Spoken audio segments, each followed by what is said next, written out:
La Declaració de Patrimoni de la Humanitat per Tarragona va ser un gran regal que ens van fer.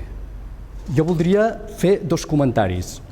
El primer comentari és que la llista de persones que van signar va ser molt àmplia i molt internacional. Van signar polítics, van signar artistes, va signar Isabel Allende, que és l'escriptora en llengua castellana més llegida del món.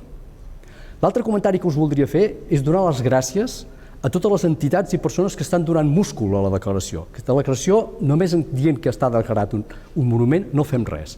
S'ha de difondre, s'ha de fer que el conegui com més persones millor. En aquest sentit, hem de donar les gràcies per començar a les empreses de visites guiades, als guies turístics, també als arqueòlegs, aquestes petites empreses d'arqueologia que estan lluitant per poder fer petites excavacions per Tarragona que ens reconstrueixen la ciutat. També als grans, a Tarragona 360 graus, aquesta meravella tecnològica que ens permet veure la ciutat.